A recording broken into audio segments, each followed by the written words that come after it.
아이 손 시려. 아이고 물이 차온 보니까 아이고 날씨가 많이 추워졌나 보네. 화분 생각이 나네. 아이고 화분 들러 넣어야 되겠다. 아이고 허리야. 화분을 옮겨야 되겠는데. 아이고 무거워서 못 들겠네. 아이고 영감 불러야 되겠다. 영감. 아이고 귀가 없어 못 들리네. 영감. 영감 신문만 그만 보시고 저 좀 옮겨줘요. 뭐라고? 자 화분 좀 옮겨줘요. 날씨가 춥잖아요. 그래. 아이, 아이, 허리.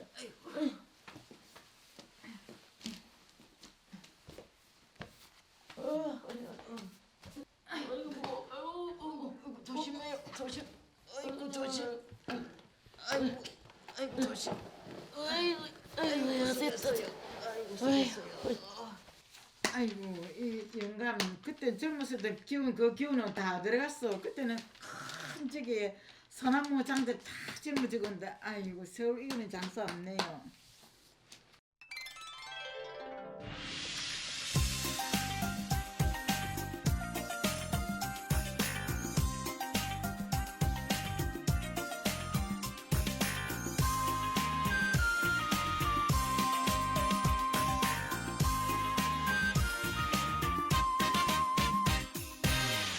헬라디야 불 밝혀라 온 세상 환하게 헬라디야 문을 열어라 내니 오실 때까지 꽃이 피고 지고 세월이 가도 변함없는 내 사랑 얼씨구 달씨구 좋고 사랑의 사랑 내 사랑이야 얼씨구 달씨구 좋고 사랑의 사랑 내 사랑이로다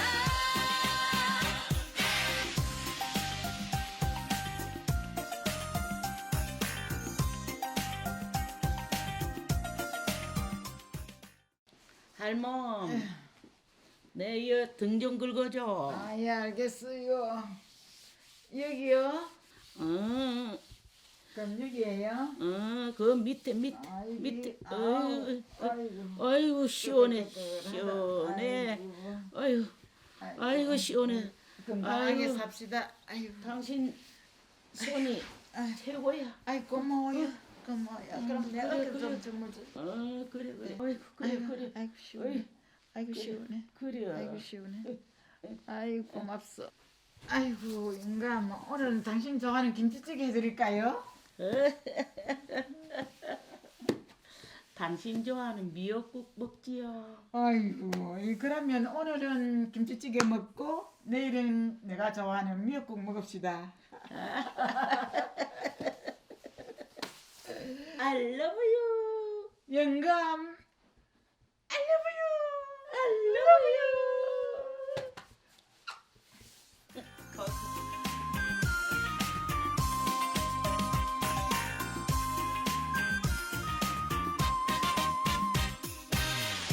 헬라디야 불 밝혀라 온 세상 환하게 헬라디야 문을 열어라 내님 오실 때까지 해가 뜨고 지고 세월이 가도 변함없는 내 사랑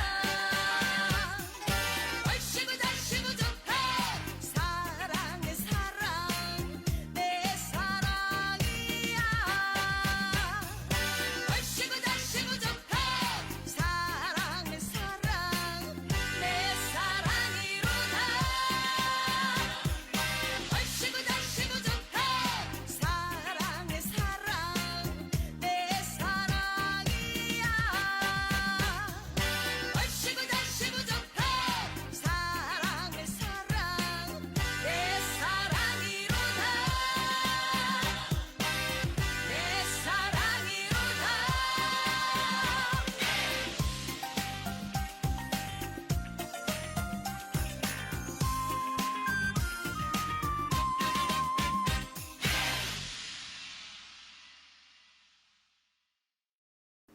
안녕하세요.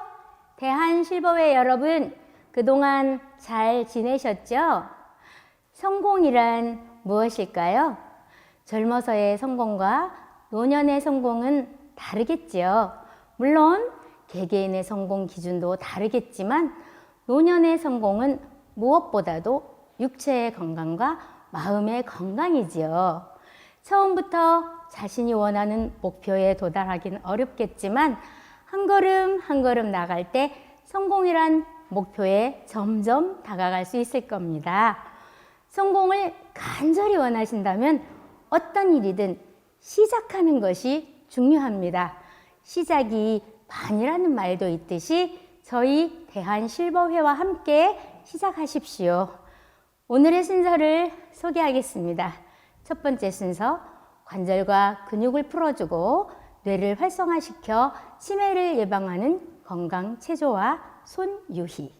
두 번째 순서는 삶의 애환을 느끼게 하는 트로트, 송선장님과 이병우님께서 함께 하시겠고요. 세 번째 순서는 생각하는 동화, 할머니의 짐 보따리를 보시겠습니다.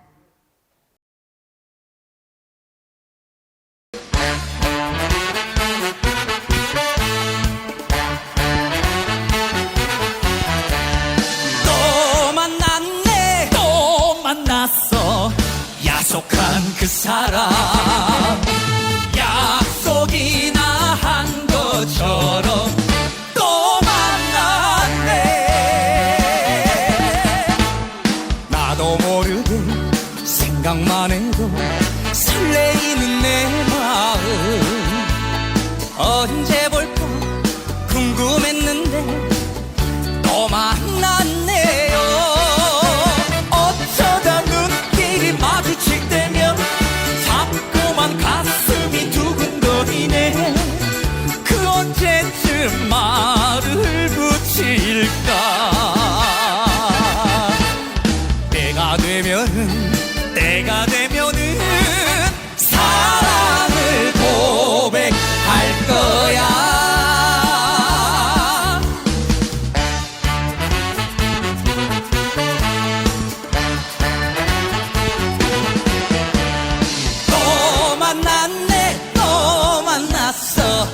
야속한 그 사람 약속이나 한 것처럼 또 만났네.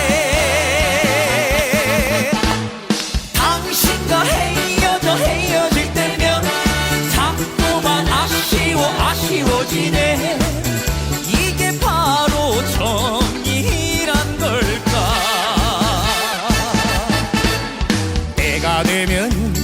때가 되면은 사랑을 고백할 거야. 어쩌다 눈길이 마주칠 때면 자꾸만 가슴이 두근거리네. 그 언제쯤 말을 붙일까.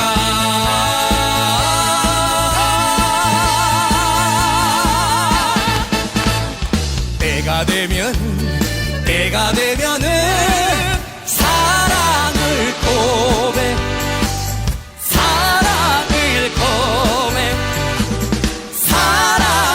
고백할 거야.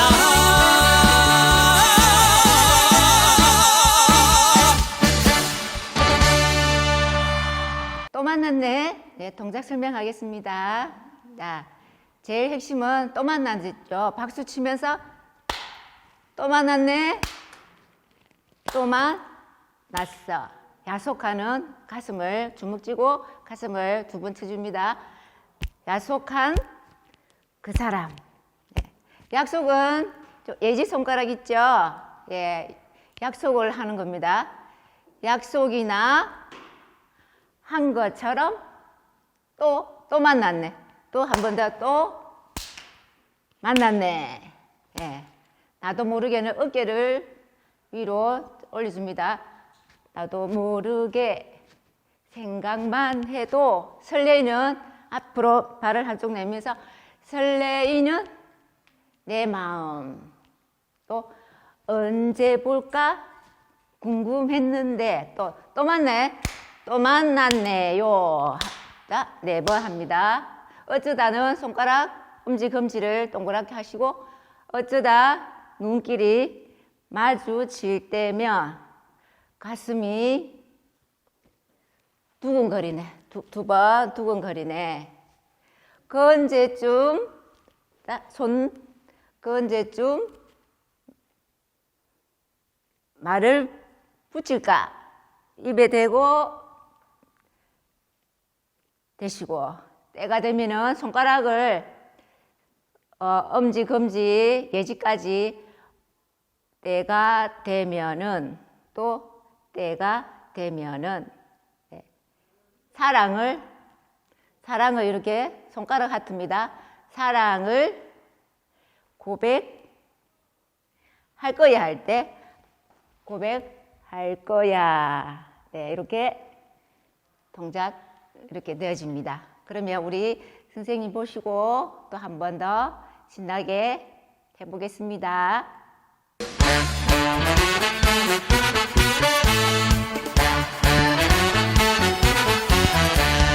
또 만났네 또 만났어 야속한 그 사람 약속이나 한 것처럼 또 만났네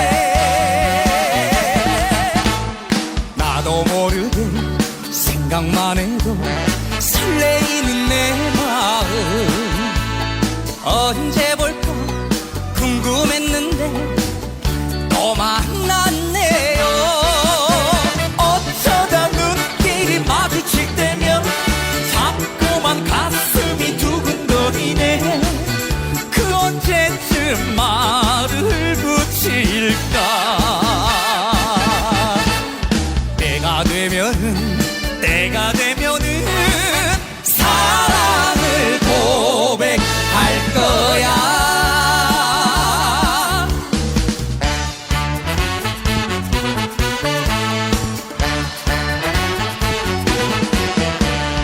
또 만났네 또 만났어 야속한 그 사람 약속이나 한 것처럼 또 만났네 당신과 헤어질 때면 자꾸만 아쉬워지네 이게 바로 정이란 걸까 때가 되면은 사랑을 고백할 거야 어쩌다 눈길이 마주칠 때면 자꾸만 가슴이 두근거리네 그 언제쯤 말을 붙일까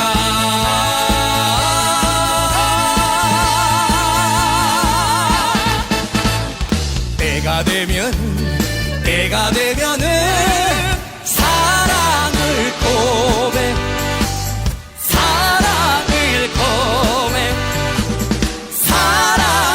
고백할 거야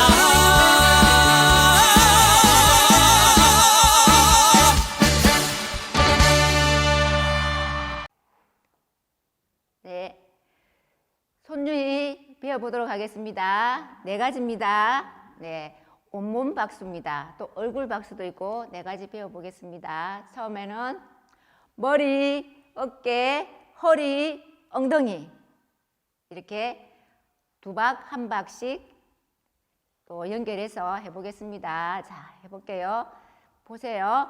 머리 2번, 어깨 2번, 허리 2번, 엉덩이 2번. 이제 한 번입니다. 머리, 어깨, 허리, 엉덩이, 머리, 어깨, 허리, 엉덩이, 박수 4번. 네, 1분입니다. 자, 2번은 자, 엄지를 세워보세요. 엄지를 세우시고 나를 가리킵니다. 본인을 나 하셨죠? 이제 너 옆에 있는 친구 너 네, 또 두 번입니다. 박수 두 번 치시고 우리 여러분 다 우리입니다. 우리 박수 두 번. 나 한 번. 너 박수 두 번. 우리 박수 두 번. 한 번, 두 번, 한 번 또 연결해서 합니다. 해볼게요. 자, 해보겠습니다. 나, 짝짝. 너, 짝짝. 우리, 짝짝. 나, 짝. 너, 짝. 우리, 짝. 너, 우리, 짝. 짝. 네 번. 네, 마지막에는 네 번 치도록 하겠습니다. 이제 세 번째입니다. 자, 주먹 해보세요. 주먹, 가위, 보자기죠. 네, 이렇게 해서 주먹 두 번 하시고 박수도 두 번, 가위, 박수 두 번, 보 두 번, 주먹, 짝, 가위, 짝, 보, 짝, 주먹, 가위, 보, 짝. 네, 이건 쉽지요? 네, 평소에 했던 거라서 쉬운데 이제는 우리 얼굴을 가리키면서 한번 해볼게요. 머리, 또 귀, 우리 얼굴을 표현합니다. 귀, 눈, 코, 입, 턱. 예, 턱 할 때는 턱. 예, 턱을 세워주세요. 자, 다시 해보겠습니다. 머리, 귀, 눈, 코, 입, 턱! 자, 이제 박수 두 번, 한 번 또 연결해서 해보겠습니다. 자, 해볼게요. 머리, 박수 두 번, 귀, 짝짝. 눈, 짝짝. 코, 짝짝. 입, 짝짝. 턱, 짝짝. 머리, 짝, 귀, 짝. 눈, 짝. 코, 짝. 입, 짝. 턱, 짝. 머리, 귀, 눈, 코, 입, 턱, 짝. 네, 네 가지 연결해서 해보겠습니다. 자, 그럼 우리 선생님 모시고 해볼게요. 자, 손의 준비, 야! 시작. 머리, 짝짝. 어깨, 짝짝. 허리, 짝짝. 엉덩이, 짝짝. 짝, 어깨 짝, 허리 짝, 엉덩이 짝. 머리, 어깨, 허리, 엉덩이 짝. 나, 짝짝. 너, 짝짝. 우리, 짝짝. 나, 짝, 너, 짝. 우리, 짝. 너, 우리, 짝짝. 주먹, 짝짝. 가위, 짝짝. 보, 짝. 주먹, 짝. 가위, 짝. 보, 짝. 주먹, 가위, 보, 짝. 머리, 짝짝. 귀, 짝짝. 눈, 짝짝. 코, 짝짝. 입, 짝짝. 턱, 짝짝. 머리, 짝. 귀, 짝. 눈, 짝. 코, 짝. 입, 짝. 턱, 짝. 머리, 귀, 눈, 코, 입, 턱, 짝. 네. 자. 네. 어떻게 정말 멋지십니다. 너무 잘하셨기 때문에 칭찬을 한번 해보겠습니다. 나 이런 사람이야. 나 이런 사람이야. 나 이런 사람이야. 네, 아주 잘하셨습니다. 그럼 우리 다음에 또 뵙도록 하겠습니다. 안녕히 계세요.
달태를 울고 넘는 우리마 무한나 저 고비가 무전비에 젖는 구려 양금이 집을 짓는 고개마다 굽이마다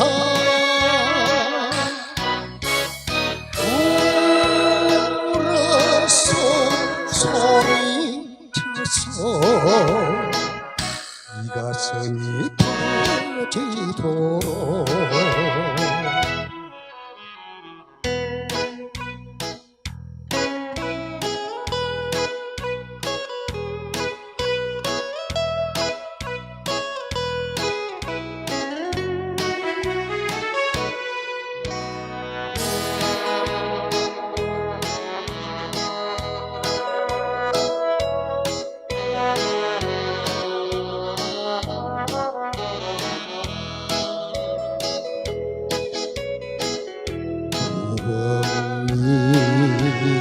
우는 산골 나를 두고 가는 마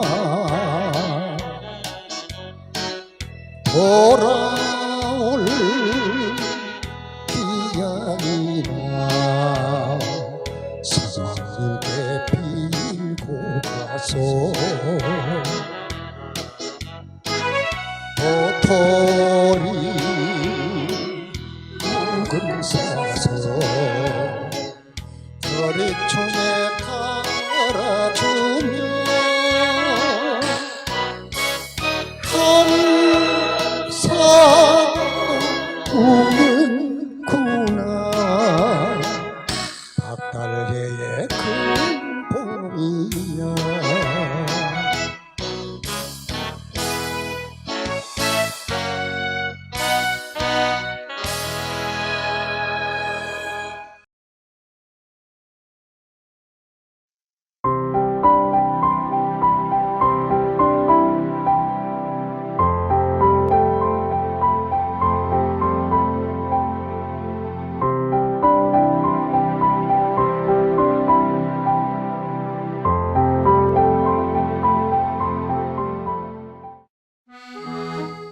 어머니, 저 그럼 올라가 볼게요. 그리야 차 운전 조심하고 도착하면 연락하고. 예, 어머니. 힘드신데 어서 들어가세요. 그리야 내 걱정 말고 어여 가. 예, 어서 들어가세요. 오늘은 서울에 살고 있는 철수 씨가 시골에 홀로 사시는 늙은 어머니를 뵈러 왔다가 다시 서울로 올라가는 날입니다. 철수 씨는 오늘따라 늙은 어머니를 두고 올라가는 것이 더 마음이 아픕니다. 아, 어머니 얼굴에 주름이 많이 느셨구나.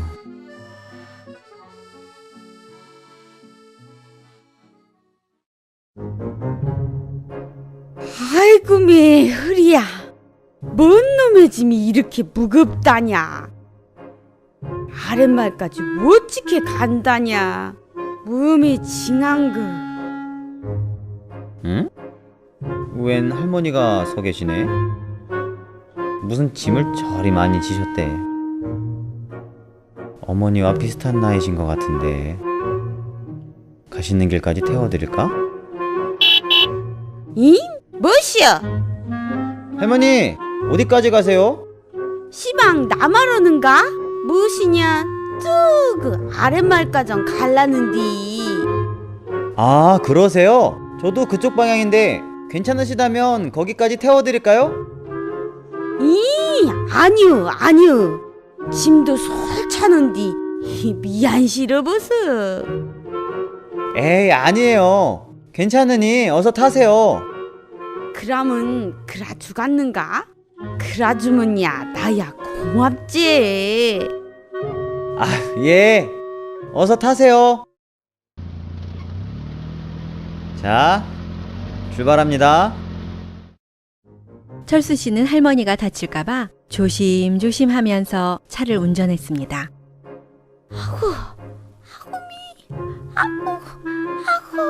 응? 무슨 소리지? 왜 저러고 계시지? 할머니, 왜 보따리를 지고 계세요? 얼른 내려놓으세요. 아니요, 뭔 소리요. 나 무게도 솔찬을 텐디 보따리 까정 보태서야 쓰겄는가. 나가 이고 가면 되니께 걱정 말더라고. 네? 아니 그럼 여태 짐을 지고 계셨어요? 할머니, 보따리를 내려놓고 편히 가세요. 괜찮다니께. 태워주는 것만도 어딘디. 할머니, 차 안에서는 머리에 이고 계시나 내려놓으시나 똑같아요. 아이고, 무엇이가 똑같아요. 나가 요렇게롬 이고 있은께 젊은 양반이 편하지. 아이고 할머니, 그냥 내려놓으시라니까요. 그러다가 허리 다치세요. 괜찮다니께 그러네. 으여, 운전이나 계속 하더라고. 어휴, 무슨 할머니가 고집도 참 세시네. 철수 씨가 아무리 보따리를 내려놓으라고 해도 할머니는 괜찮다고 고집을 부렸습니다. 할머니는 보따리를 머리에 얹은 채 차 안에서 끙끙거리고 있었습니다. 그때였습니다. 뭐야?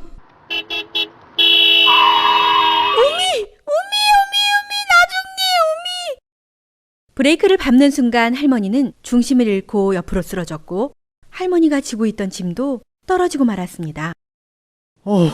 큰일 날 뻔했네. 저놈의 똥개가.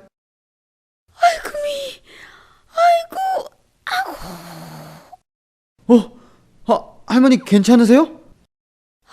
아이고, 나는 괜찮은 것 같소.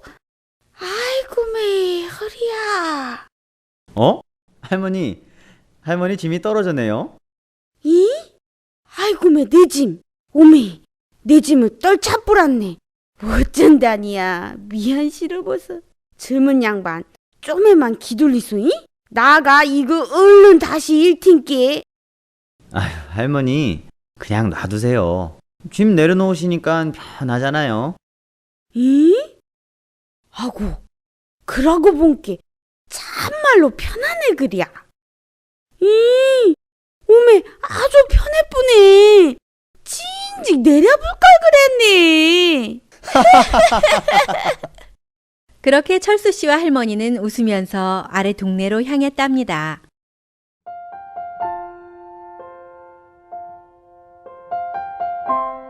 짐을 내려놓는 순간 할머니는 그때부터 쉼을 얻을 수 있었습니다. 차 안에서도 짐을 이고 가는 할머니처럼 우리의 모습이 하나님 앞에 그렇습니다. 보따리를 이고 있는 것과 내려놓는 것이 할머니는 다르다고 생각했지만 할머니를 태운 차는 똑같았습니다. 하지만 그걸 깨닫지 못해 짐을 지고 쉬지 못하는 것입니다. 수고하고 무거운 짐진 자들아 다 내게로 오라. 내가 너희를 쉬게 하리라.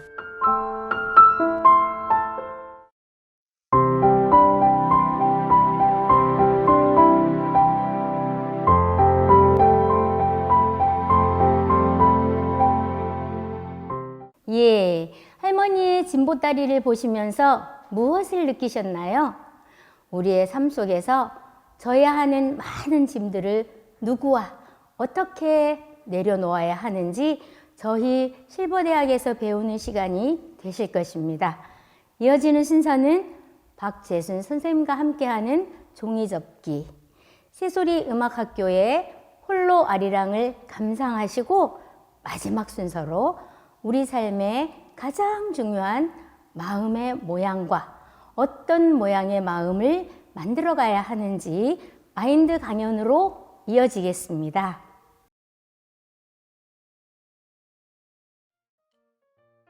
안녕하세요. 종이접기 시간입니다. 오늘은 강아지 접기를 준비해 보았습니다. 자, 한번 시작해 보겠습니다. 종이 한 장을 준비하겠습니다. 자, 그러면 접기 해볼게요. 자, 삼각 모양으로 접어 보시겠습니다.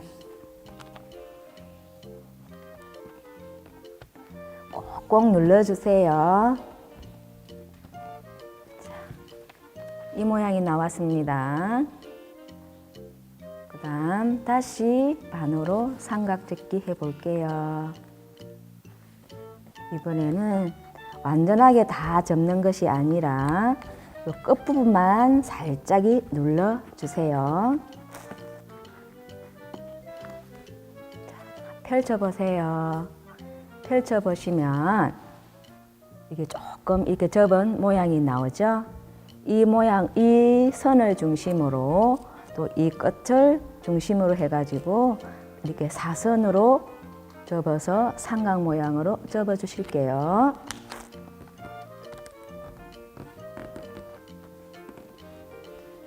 이 모양이 나왔습니다. 그럼 이 반대도 한번 또 다시 접어 볼게요.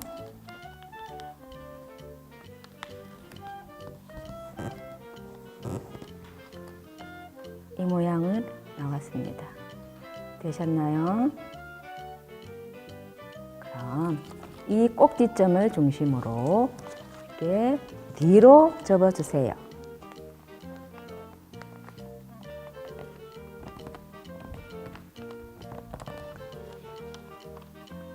뒤로 접으니까 이 모양이 나왔습니다. 그럼 아래 꼭지점도 뒤로 접어주세요.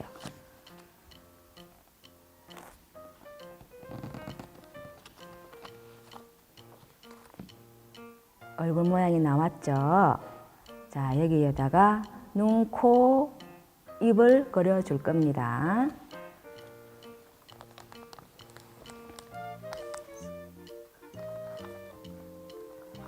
눈을 동그랗게 그려주시고 또 한쪽 눈도 그려주시고 여 밑에다가 코도 그려주시고 인중을 그릴 거예요. 조금 이렇게 그리고 살짝 이렇게 올려주세요. 이쪽도 살짝 이렇게 올려주세요. 되셨죠? 그 다음 혀 모양을 그려줄 거예요. 혀를 그렸습니다. 되셨나요?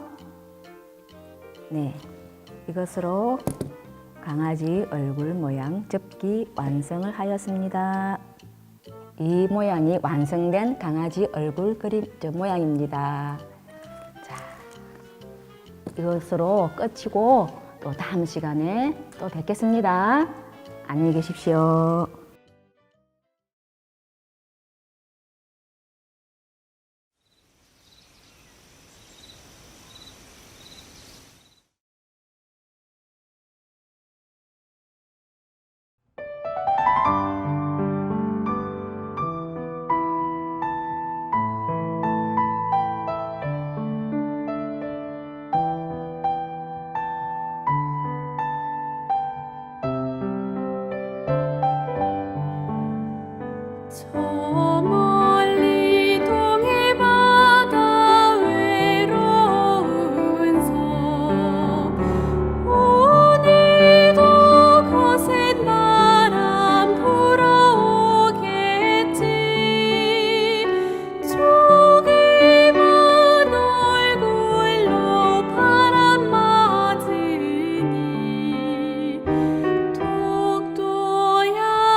여러분 안녕하십니까? 새해를 맞이해서 행복 강연으로 다시 찾아뵙게 되었습니다. 오늘은 부족한 자신을 발견하는 참된 지혜에 대해서 이야기하도록 하겠습니다. 자기 자신이 부족한 것을 발견하는 사람들은 주변에 모든 사람들이 자기를 도와줄 자로 보이게 됩니다. 그만큼 자기 자신이 부족한 것을 발견하는 사람들은 행복하게 살아갈 수가 있습니다. 대부분 사람들은 자기 자신을 높이고 살고 자기 자신을 잘났다고 생각하기 때문에 소통이 잘 안 되고 행복하지를 못합니다. 그러나 자기 자신의 위치를 수준보다 마음을 낮추어 생활하면 정말 이 소통이 잘 되고 행복하게 됩니다. 여러분, 물은 높은 곳에서 낮은 곳으로 흘러가게 되어 있습니다. 그런 것처럼 우리가 몸의 피가 잘 돌면 몸이 건강해지고 또 마음이 잘 소통이 되면 마음이 건강해져서 행복하게 되는 것입니다. 예를 들자면 연봉이 1억을 버는 사람이 5천만 원 버는 사람처럼 군금 전략하면서 살면 어떤 옷을 사 입어도 편안하고 또 어떤 식당에 가도 어떤 음식을 먹어도 만족하게 먹을 수가 있습니다. 그러나 자기 경제 수준보다 삶의 수준을 높이면 만족감이 떨어지게 되는 거죠. 그러나 자기 경제 수준보다 자기를 낮추어서 생활하면 높여서 살 때보다 훨씬 더 많은 것을 느낄 수 있습니다. 많은 부분에서 만족하게 되고 이제 부족함을 못 느끼게 되는 것입니다. 여기에 보면 어떤 학습지 창업 일화가 담겨 있는 내용입니다. 어느 날 미국의 박물관에서 한 키 큰 중년 신사가 그림 앞에 가면 키를 낮추고 그림을 올려다보고 있었습니다. 사람들은 그 감상법을 보면서 이상히 여겼죠. 그래서 이제 아니 왜 선생님은 그림 앞에 가기만 하면 그렇게 낮추어서 키를 낮추어서 보십니까? 하고 물어본 겁니다. 그러니까 그분이 대답하기를 저는 초등학교 교사인데 내일 학생들과 이 박물관에서 현장 수업을 하기로 되어 있습니다. 그래서 아이들의 눈높이에서 그림을 보면 어떻게 보일 것인가 그걸 알아보기 위해서 아이들의 눈높이에서 그림을 보는 중입니다. 그래야만 아이들에게 그림을 제대로 설명할 수 있기 때문이지요. 라고 대답을 했다는 것이죠. 아이의 눈높이에서 자기를 낮추고 있는 이 모습이 참 인상적이지 않습니까? 몸의 자세를 낮추고 계속 감상한다는 것은 결코 쉬운 일은 아닌데요. 낮은 마음의 자세를 갖는다는 것이 쉽지는 않지만 우리 삶을 행복하게 하는 비결입니다. 반대로 마음을 높여서 자신을 높게 평가하면 우리가 살아가면서 많은 부분에 어떻게 보면 모든 부분에 불평거리가 많고 불만스러워지는 것입니다. 만약에 1년에 1억을 버는 사람이 10억 버는 사람처럼 생활한다면 눈을 높은 데 두고 있기 때문에 주머니 사정이 따라주지를 않죠. 그래서 무엇을 해도 불만이 될 수밖에 없습니다. 제가 너무 많은 월급을 말씀을 드렸나요? 1년에 3천만 원 버는 사람이 1년에 5천만 원 버는 사람처럼 생활한다면, 그걸 원하고 있다면, 그러면 눈이 높기 때문에 자기가 원하는 옷도 마음에 안 들고 음식도 마음에 안 들고 그렇게 될 거라는 거죠.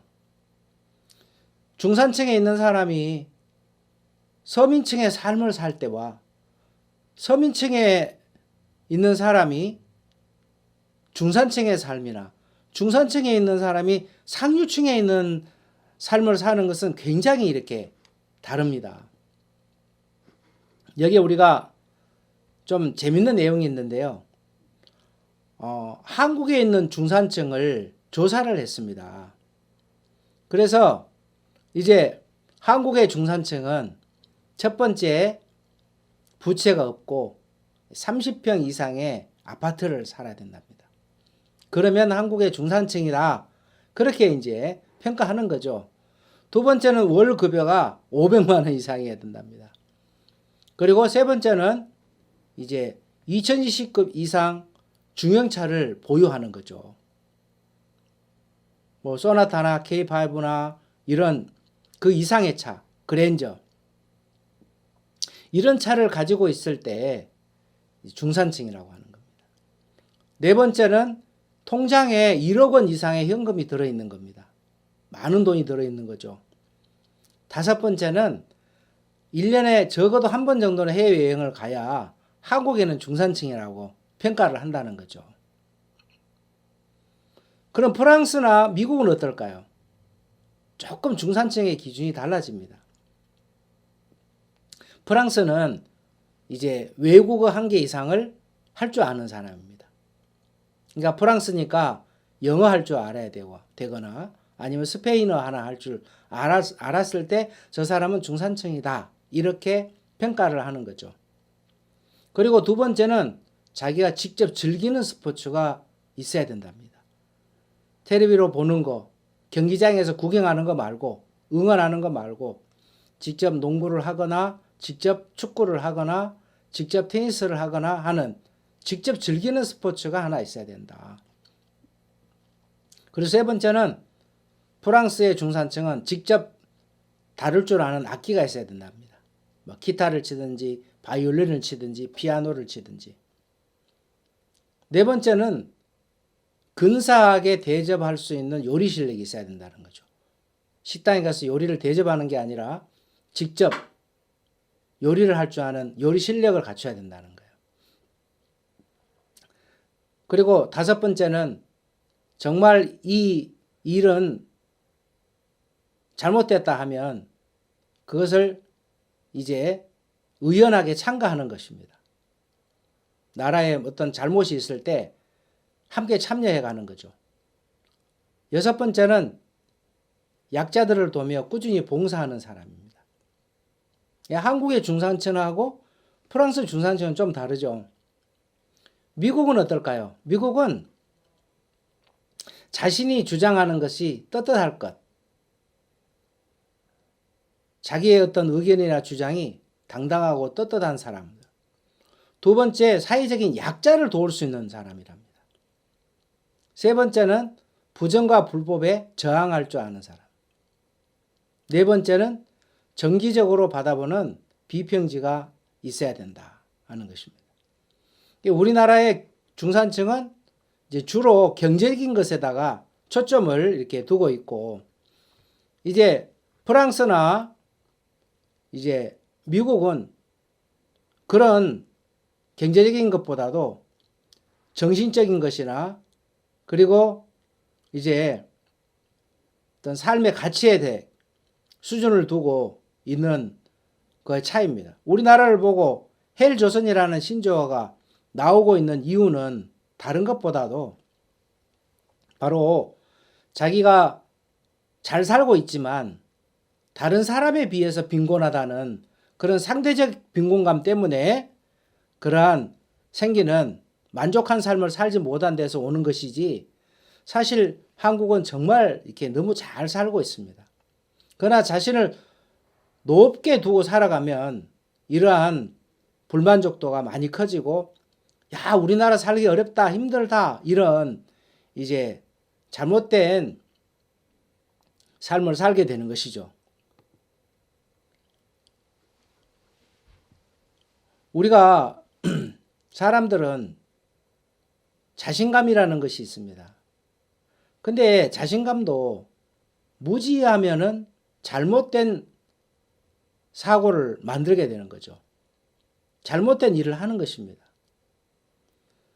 그러니까 자기 자신을 높게 평가하는 사람들은 자기가 아는 것이 다 전부다라고 생각하고 다른 사람에게 배우거나 묻지를 않습니다. 1995년 어느 날 어떤 중년 남성이 미국에 두 곳의 은행을 털었습니다. 아주 대낮에요. 근데 재밌는 것은 마스크도 쓰지 않고 변장도 하지 않고 심지어는 은행에서 걸어 나오기 전에 감시 카메라에 웃기까지 하는 대범함을 보였습니다. 우리가 보는 여기 그림에 보는 이 사람이죠. 그날 경찰은 저녁 시간에 메가더 밀레라는 범인을 체포했습니다. 근데 체포 당시에 이 밀러 씨는 그럴 리가 없는데, 절대 내가 카메라에 내가 찍힐 리가 없는데 하면서 놀랬다는 거죠. 믿을 수가 없었다는 거죠. 그러면서 하는 말이, 분명히 내 얼굴에 레몬 주스를 뿌렸는데 그렇게 중얼거렸다는 거예요. 무슨 이야기일까요?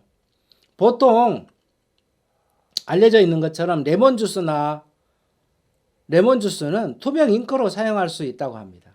그래서 레몬 잉크로 글을 쓰면 평소에는 전혀 보이지 않다가 촛불이나 다리미 등으로 열을 가하면 그 글씨가 드러나기 때문에, 이 휠러 씨는 얼굴에 레몬 주스를 뿌리고 열을 가하지 않았기 때문에 나는 투명 인간이 될 거야. 그래서 감시 카메라가 자신을 전혀 보지 못할 거라고 생각을 했던 거죠. 이 사람은 미치거나 정신이 모자란 사람이 아니고 또 약물을 복용한 사람이 아니라 정상적인 사람이었습니다. 그냥 자기가 아는 것이 전부라고 생각하고 자기가 잘못된 지식이 자기 인생을 돌이킬 수 없는 그런 오점을 남기게 된 것입니다.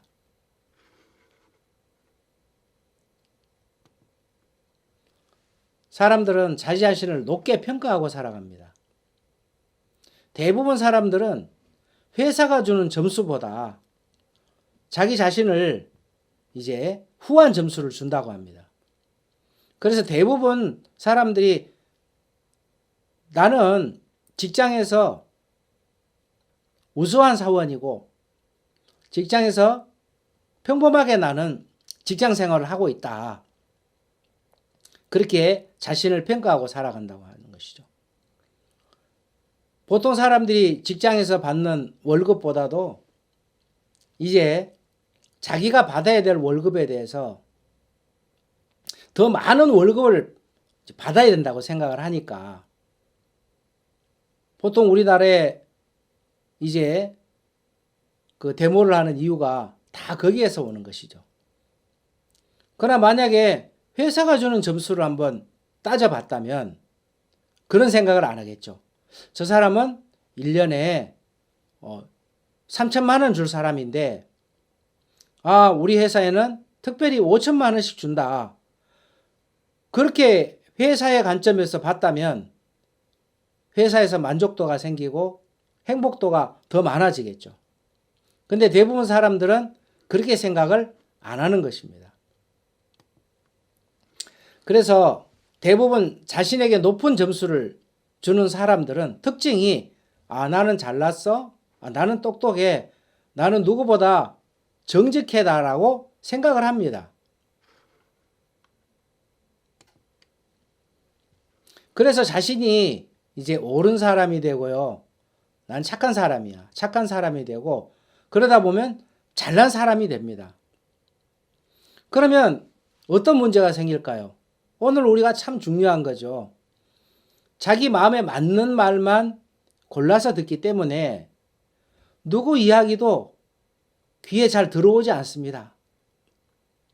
모든 소리가 이제 자기에게 하는 잔소리로 들리게 되지, 정말 자기가 이 말을 들어서 귀담아 들어서 내 자신을 돌아보거나 내 삶을 바꾸려고 하지 않는 거죠. 그리고 자신을 높게 평가하는 사람들은요, 항상 상대방을 가르치려고 하는 겁니다. 상대방을 가르치기만 하려고 하기 때문에 주변 사람들이 힘들까요? 편안할까요? 가르치기만 하려고 하니까 힘들겠죠. 그리고 이제 아내도 그렇고 부모도 그렇고 자식도 그렇고 주변에 있는 사람들도 그 잘난 사람 옆에 있다 보면, 옳은 사람 옆에 있다 보면, 나는 착해 하는 그런 사람 옆에 있다 보면 정말 피곤한 거죠. 당신은 너무 나를 피곤하게 해. 대부분 그런 사람들은 다 그런 부류의 사람입니다. 자신을 높게 평가하고 사는 사람들이죠. 그러니까 가르치려고만 하기 때문에 아내가 하는 말을 귀 기울여 듣거나, 또 부모가 하는 말을 귀 기울여 듣거나, 그리고 자식이 하는 말을 귀 기울여 듣거나, 또 주변의 친구들이 하는 말을 귀 기울여 듣지 않게 되는 거죠. 그러면 어떻게 될까요? 그러면 행복하지 않습니다. 그러면 불행합니다. 여기에 어떤 한 분이 있는데요. 이분은 LH공사니까 참 좋은 회사지 않습니까? 창단 멤버였던 분인데, 이 사람은 어떤 생각을 했냐면 자기가 굉장히 똑똑하고 능력이 있고 일을 잘하는 사람이라고 여겼습니다. 그러면서 직장에서 자기 동료들을 무시하고, 더 나아가서 자기가 없으면 회사가 어려울 거다, 자기가 없으면 회사가 운영이 안 될 거라고 생각했습니다. 그러니까 이 직장 동료들이 그런 자기를 인정해 주지 않으니까 늘 불만이 많았습니다. 그래서 어느 날 내가 뭐 더 이상 이 회사에 있으면 뭐하나 사직서를 제출했습니다. 자기가 생각할 때는 무슨 일이 있습니까? 왜 그렇습니까? 아이고 제발 그만두지 마세요 하고 다 만류할 줄 알았습니다. 근데 회사는 기다렸다는 듯이 그 다음날 바로 사표가 수리가 됐습니다. 문제는 이 사람 마음이 높으니까 다닐 만한 직장도 없고, 그리고 또 이제 아내가 약국을 하고 있었기 때문에 아내 덕에 산다는 그런 소리도 듣기 싫어가지고 자존심을 세우면서 이런저런 사업에 손을 댔습니다. 모두 실패를 했습니다. 그리고 많은 빚을 졌습니다. 그리고 결국 아내가 운영하는 약국마저 다 빚에 넘어갔습니다. 그 아내와 자녀들이 많은 어려움을 당하면서 살게 했다는 것이죠. 얼마나 마음이 높은 사람들의 특징은 바로 불행을 가져오게 되는 것입니다. 자신의 부족함을 발견하는 것은 참 중요하고 굉장히 소중한 것인데요. 그런데 자신의 부족함을 발견하기라는 것이 이게 참 쉽지가 않습니다. 그래서 대부분 인생을 살아가다 보면 인생에 실패를 겪게 되고 또 잘못하게 되고요. 그리고 자기가 옳은 줄 알았는데 내가 틀린 경우가 있네. 그러면서 그런 것들을 인정하면서 그때부터 이제 상대방의 어떤 이야기도 이제 귀에 들려오기를 시작하는 것입니다. 여러분, 미국에서 가장 존경받는 대통령이 있습니다. 바로 그분은 링컨 대통령인데요. 이 대통령은 자신의 부족함을 알았기 때문에 마음을 낮출 수 있었고, 그리고 행복할 수 있었습니다. 이 미국의 16대 대통령 아브라함 링컨은 미국이 분열되어 있을 때 미국을 통합하고 흑인 노예 해방을 선언한 가장 사랑하고 미국인이 가장 사랑하고 존경하는 대통령입니다. 링컨 대통령의 하면 트레이드마크, 야, 링컨 대통령 하면 어떤 매력이 있습니까? 턱수염입니다. 그 당시 정치인들은 턱수염을 기르지 않았습니다. 사진처럼 링컨도 그 중에 한 사람이었는데요. 링컨이 턱수염을 기르게 된 일화를 마지막으로 말씀드리겠습니다. 1860년 10월 대통령이 되기 위해서 이제 선거를 할 때입니다. 그때 뉴욕 웨스트필드에 살고 있는 11살 소녀 그레이스 베델이라는 11살짜리 소년이 당시 공화당 대선 후보였던 링컨에게 편지를 보냈습니다. 얼굴에 주름도 많고 야유여서 너무 날카로워 보여요. 수염을 기르면 인상이 훨씬 부드러워질 겁니다. 라고 했습니다. 그리고 그 소녀는 모든 여자들은 수염을 좋아해요. 그래서 모든 여자들이 링컨 당신에게 투표하도록 남편을 이렇게 종용할 것이고 당신은 당선될 겁니다. 라고 했습니다. 그때 그 참모들은 이 편지를 하찮게 여기고 한쪽에 던져뒀는데 링컨이 그 편지를 발견하고 소녀에게 답장을 보냈습니다. 베델, 나는 한 번도 수염을 길러본 적이 없다. 근데 내가 수염을 기른다면 사람들이 어리석다고 생각하지 않을까라고 걱정을 했는데 이제 내가 너의 조언대로 수염을 기르기로 했다. 내가 많이 고민을 했는데 그 당시 정치인들은 수염이 없는 깔끔한 얼굴이 보편적인 시대였는데 내가 수염을 기르겠다 하고 수염을 길렀고 대통령에 당선이 됐습니다. 그는 대통령이 되고 몇 주 후에 이제 웨스트필드에 들러서 소녀를 만났습니다. 그레이시 베델, 네 말대로 수염을 길렀고 대통령에 당선됐단다. 정말 그 이후에 링컨은 대통령 시절 내내 수염을 길렀고 그 더불어간 수염은 그의 이제 상징이 됐습니다. 실제로 미국 웨스트필드 공원에는 이렇게 동상이 세워져 있고요. 그 소녀가 보낸 편지는 디트로이트 공공도서관에 보관되어 있습니다. 링컨은 바로 낮은 마음 때문에 바로 이 링컨이 존경받는 인물이 됐습니다. 사람이 여러 번 실패를 하다 보면 자신의 부족함을 알게 되고 그 자신의 부족함을 알 때 자신을 낮추게 되고 다른 사람보다 남을 낮게 여기는 낮은 마음을 가지게 되는 것입니다. 대부분 사람들은 가까이 가서 보면 흠도 있고 잘못된 부분도 있고 못난 부분도 있고 그렇습니다. 그러나 우리가 이제 오늘 이야기 주제처럼 자기 자신의 모습을 정확하게 볼 수 있는 눈을 뜨고 자신의 잘못함이나 부족함을 알게 되면 자신을 낮추게 되고 그래서 변화되고 행복한 삶을 살아갈 수가 있습니다.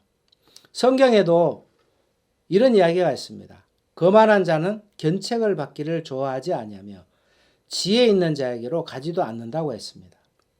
우리 주변에는 나를 위해서 조언할 분도 많고 도와줄 분도 많고 나를 위하는 분도 참 많이 있습니다. 그러나 거만하고 마음이 높은 사람은 주변에 있는 모든 분들이 나를 싫어하고 미워한다고 생각하지 나를 위하여 나를 도와주고 나를 위하는 그런 대상으로 보이지 않는 것입니다. 우리는 바로 참된 지혜, 자신의 부족함을 아는 지혜에 대해서 함께 이야기를 나눴습니다. 여러분 모두 행복하시기를 바랍니다. 고맙습니다. 오늘도 행복한 시간 되셨죠? 저희와 함께 늘 감사하고 행복한 삶이 되시기를 바라며 다음 시간에 또 만나겠습니다. 건강하세요.